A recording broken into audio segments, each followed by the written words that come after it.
Ndabasuje abakunzi b'ikiganiro Amazina Live, kuba mudukurikirana igiciro kinini ndabashimira cyane. Ngiye mwumva kandi ugiye kubagezaho iki kiganiro ndi Yvonne.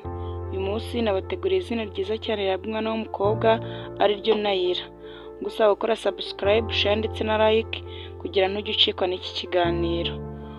Reka turebere hamwe ubusobanuro bw'izina Nayira, ibyo bakunda ndetse n'ibyo banga mu buzima bwabo. Nimucikwe, mbahaye ikaze. Izina Nayira rifite inkomoko ebyiri z'ingenzi.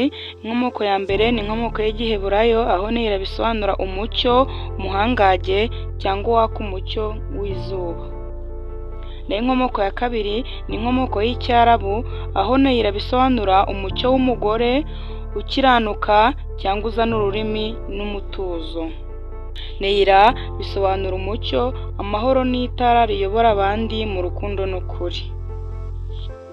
Izina Nayira kandi risobanura umuntu ukurikira abandi mu rukundo, w'inyangamugayo, wuzuye itoto n'amahoro, kandi uha abandi icyizere n'ibyishimo.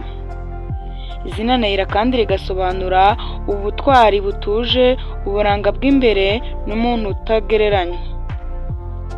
Imico y'abitwa ba Nayira.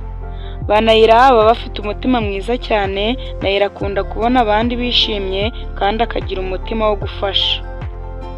Nayira kandi ni abantu batanga urumuri aho bageze hose, bahazana ibyishimo, amahoro n'umwuka mwiza.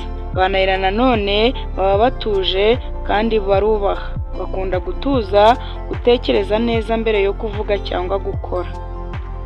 Bafite impano yo gukundwa. Nayira aba afite imbaraga z'umwihariko zituma abantu bamukunda byoroshye.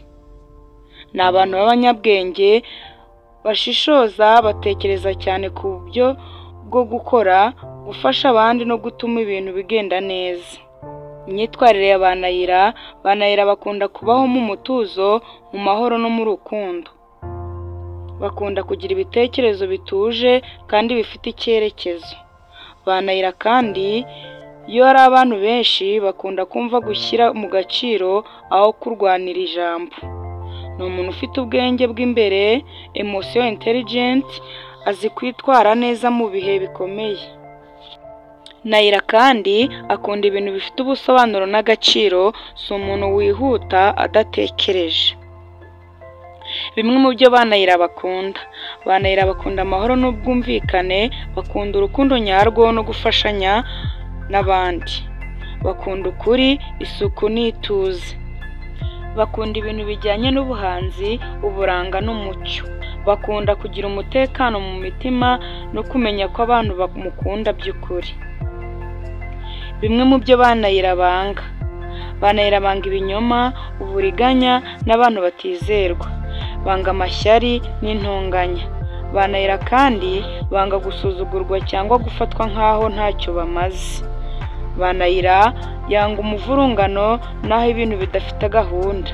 Yanga abantu bakomeretsa abandi mu magambo cyangwa mu bikorwa. Mu buryo bwimbitse, Nayira ni umuntu w'umucyo n'amahoro, wubaha abandi kandi ukundwa na benshi kubera umutima mwiza n'ubwitonzi agira. Bakunda ukuri, amahoro n'urukundo nyakuri. Yanga ibinyoma, intonganya n'ubusambo. Izina Nayira naho rirangiriye. Niba wakunze iyi video, nagusaba gukora subscribe, share ndetse na like.